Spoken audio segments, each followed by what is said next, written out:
réfléchir un peu. C'est bon, on est parti? Si tu as cliqué sur cette petite vignette et que tu souhaites regarder cette vidéo, c'est qu'il y a de grandes chances qu'un jour tu souhaites peut-être devenir vidéaste. Très mauvaise idée. Et il y a probablement 1 milliard de questions que tu te poses, du style quelles études faire? Faut-il faire des études d'ailleurs? Faut-il travailler gratuitement? Beaucoup de débats là-dessus. Quelle caméra, ordinateur, matériel acheter? Comment trouver mes premiers clients? Quel statut avoir? Quel logiciel utiliser? Etc. Et que c'est Terra. Donc cette vidéo sera une sorte de FAQ, sauf que c'est nous qui posons aussi les questions en plus des réponses. Et puis voilà, parti, générique.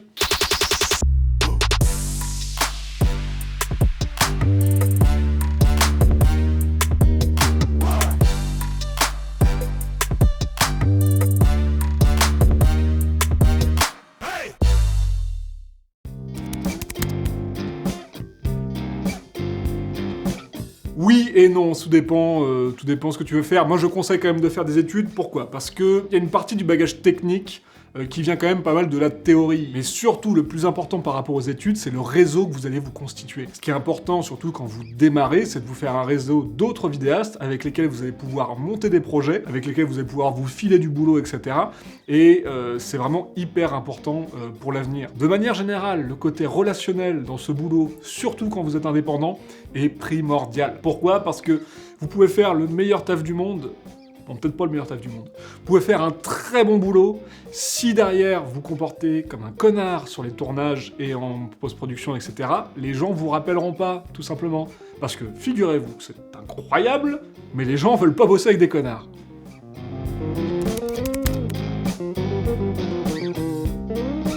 Si ton objectif est uniquement de faire ce qu'on a dit plus tôt, donc d'avoir un petit bagage technique et puis de commencer à constituer un réseau, un BTS suffit. Pourquoi est-ce qu'un BTS suffit? Parce que de toute manière, que tu fasses un BTS ou une grosse école de ciné, le gros de ton métier, tu vas l'apprendre sur le terrain. Par contre, si tu veux peut-être plus tard t'orienter plus vers du cinéma, alors ouais, là, ça vaut le coup de faire une école de ciné, parce qu'effectivement, tu vas apprendre énormément, notamment en culture cinématographique, en culture visuelle, et puis surtout par rapport au fait de faire des tournages de plus grosse importance. Si tu fais un BTS, tu vas pas forcément apprendre à bosser sur un plateau de 15-20 personnes. C'est plus des choses qu'on voit en école de ciné. Donc ça dépend vraiment de ce que tu veux faire. Une fois de plus, si tu veux juste faire de la vidéo sur les réseaux sociaux, en film corporate, en mariage, truc machin, franchement, un BTS, ça suffit, ça te servira à avoir un bon bagage technique et à commencer à te faire des potes avec qui tourner. C'est un avis personnel, mais il y a quelque chose dans lequel je crois beaucoup, moi c'est l'alternance. Nous typiquement, on a engagé en CDI derrière un de nos alternants, Timothée. Cette vidéo t'est dédiée. Et c'est vrai que l'alternance c'est vraiment top pour être à la fois sur un parcours académique et en même temps mettre un premier pied dans le monde de l'entreprise. Voilà, c'est peut-être un peu moins vrai pour être vidéaste indépendant, mais typiquement pour rentrer dans une boîte derrière, c'est hyper intéressant.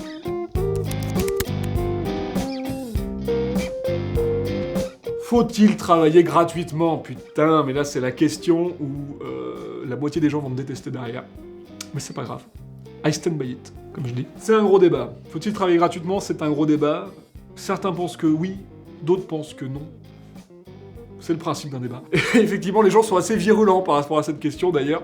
Parce que... Mais oui, bien sûr, Moi, très honnêtement, je dis que oui. Oui, il faut travailler gratuitement, et je vais t'expliquer pourquoi. Pendant les premières années de ta jeune vie de vidéaste, le plus important, ça va pas être d'essayer de gagner des milliards de dollars, mais plutôt de te faire une expérience et un book. C'est vraiment tout ce qui compte. Tes premières années, en fait, si tu veux, c'est de l'investissement pour le futur.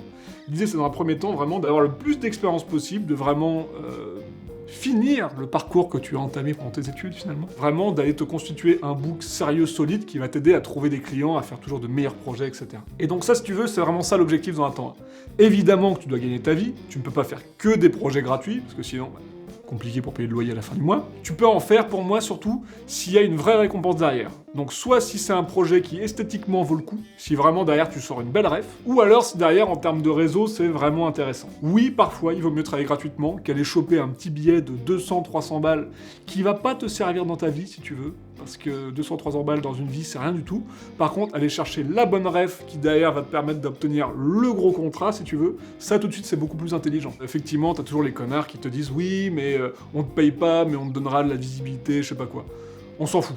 On s'en fout. En fait, le débat, il est même pas là. C'est pas ça la question. Évidemment que tu payes pas ta baguette de pain avec de la visibilité. À moins qu'elle soit absolument gigantesque, si tu veux. Mais généralement, c'est très très peu le cas. Ce que tu cherches, c'est d'aller sortir la belle ref ou le bon réseau à avoir derrière. C'est tout ce qui t'importe. La visibilité, on s'en tape, évidemment qu'on s'en tape.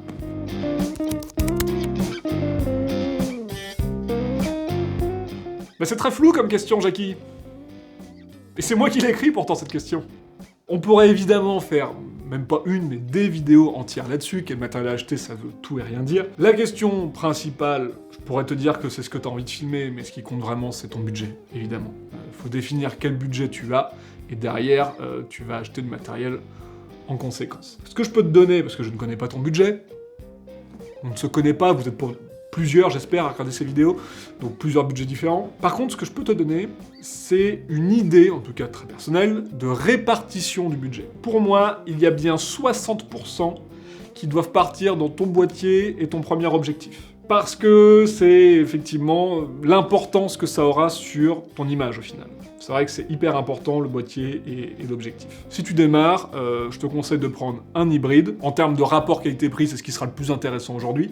Et un objectif zoom du type 24-70 qui pourra te servir comme unique objectif, si tu veux au final, et vraiment te servir sur toutes tes prods. Derrière, 30%, ça part dans l'ordinateur. Et ouais, le montage, c'est hyper important. Faut pas trop faire le radin non plus là-dessus, parce que le souci, c'est que si tu travailles avec une bécane pourrie, et tes temps de montage vont être beaucoup plus longs. Si tes temps de montage sont beaucoup plus longs, tu vas être beaucoup plus énervé. Si t'es beaucoup plus énervé, tu vas faire beaucoup plus de la merde. Donc, tu as intérêt à avoir une bécane qui tourne un minimum quand même. Le petit tips, n'oublie pas de t'acheter un deuxième écran, parce que travailler sur un seul écran, c'est impensable aujourd'hui quand tu fais du montage, il faut être à l'aise, sinon tu vas te retrouver à te scotcher dans ton ordi comme ça. C'est pas terrible de faire du montage. Et les 10% qui restent, c'est pour la lumière principalement, lumière et petits accessoires.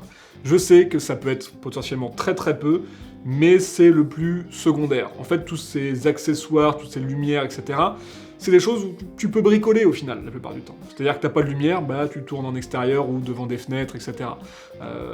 T'as pas le stabilisateur, et écoute, tu te débrouilleras, limite à la main ou quoi aux caisses, ou en faisant plutôt des plans fixes, etc. Tout ça, c'est relativement accessoire. Je te conseille de prendre quand même un peu de lumière, t'as qu'à prendre du Neewer s'il le faut, si t'as pas de sous. C'est pourri, mais bon, franchement, c'est moins pourri qu'à l'époque, déjà. Donc voilà.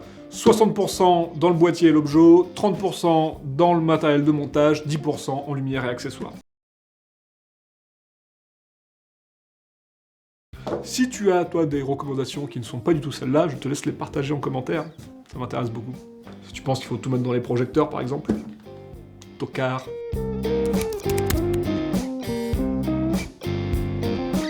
Écoute, c'est une excellente question. Merci de me la poser. Moi-même du passé. On a principalement 3 choix aujourd'hui, principalement, évidemment, il y a d'autres choses, qui sont DaVinci, Final Cut et la suite Adobe, donc Premiere, After Effects principalement. Si on devait les classer en termes de professionnalisme, ce serait Final Cut, qui a bien baissé depuis la version 7, DaVinci et Premiere. En tout cas, c'est mon avis personnel, une fois de plus, dans les commentaires. On peut se bagarrer sur ce sujet. Très franchement, ce n'est pas la question principale, dans le sens que, au début, vous n'allez pas non plus faire des grosses dingueries en termes de montage, donc prenez celui avec lequel vous êtes le plus à l'aise, tout simplement. Celui qui vous plaît le plus, et celui qui correspond le plus à vos attentes. Typiquement, si vous voulez faire de la vidéo avec un peu de motion design, je vous recommande d'être sur Premiere avec Premiere et After. Ça va être hyper intéressant. Si par contre votre truc c'est des réals plutôt simples mais un gros travail au niveau de la lumière, je vous conseille beaucoup plus DaVinci parce que au niveau de l'étalonnage, ce sera beaucoup plus intéressant, même si c'est beaucoup plus compliqué à maîtriser. DaVinci pour le coup, je crois qu'il y a une version assez intéressante qui est gratuite, contrairement à Premiere. Voilà, nous on aime beaucoup, et en agence de manière générale, on travaille plutôt avec Premiere parce que ça fait partie de toute la suite Adobe, et donc on a After Effects, on a Photoshop, on a Illustrator, et tous ces logiciels communiquent entre eux, plus des solutions de cloud, de trucs, de machin. Donc c'est vrai que si vous voulez un jour bosser en agence, il faut maîtriser la suite Adobe, ça c'est clair.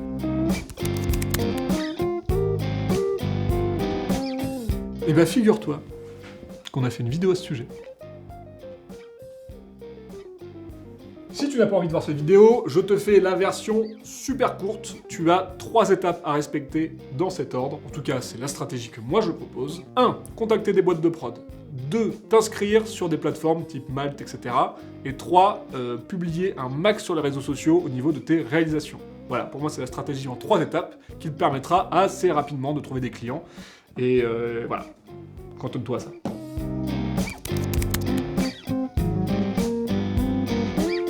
Il n'y a pas 50 choix déjà, hein. Dans notre métier, c'est soit intermittent, soit freelance, auto-entrepreneur principalement. Le statut intermittent, c'est formidable sur le plan social, donc ça te permet effectivement, quand tu ne travailles pas, de quand même toucher des sous, mais pour ça, il faut avoir bossé, fait toutes ces heures, donc c'est assez compliqué à obtenir, surtout dans un milieu, la vidéo, qui n'est pas celui du cinéma, et dans lequel, effectivement, les gens utilisent assez peu ce statut. C'est-à-dire qu'il faut que la boîte qui t'engage soit en capacité de te faire un contrat d'intermittence. Et toutes les sociétés ne le font pas. Donc si tu te lances pas dans le cinéma, mais vraiment dans la vidéo, ça peut être un peu chaud, quoi. Déjà, tes clients annonceurs, les entreprises, les marques, elles pourront pas te faire de contrat d'intermittence. Donc déjà, tu exclus tout ça. À la limite, il y a les boîtes de prod qui peuvent t'en faire, mais encore, elles le font pas toutes. Nous, très clairement, on en fait un petit peu pour bricoler, parce qu'on a des gars avec qui on aime bien bosser, et avec qui on le fait, ou en tout cas on s'arrange d'une manière ou d'une autre, mais c'est un peu compliqué. En vrai, je te conseille surtout auto-entrepreneur, ce sera le plus flexible pour toi, d'autant plus que le plafond a augmenté, maintenant on est autour de 60 000 € de chiffre d'affaires, etc. Parce que c'est déjà un problème de riche, le plafond, tu me diras. Ce qu'il faut savoir, très important, c'est que ce n'est pas du tout ta priorité, le statut. Tu peux facturer 6 mois avant d'avoir créé le statut. C'est-à-dire que tu n'as pas de statut, tu peux quand même facturer, et on verra ça dans 6 mois.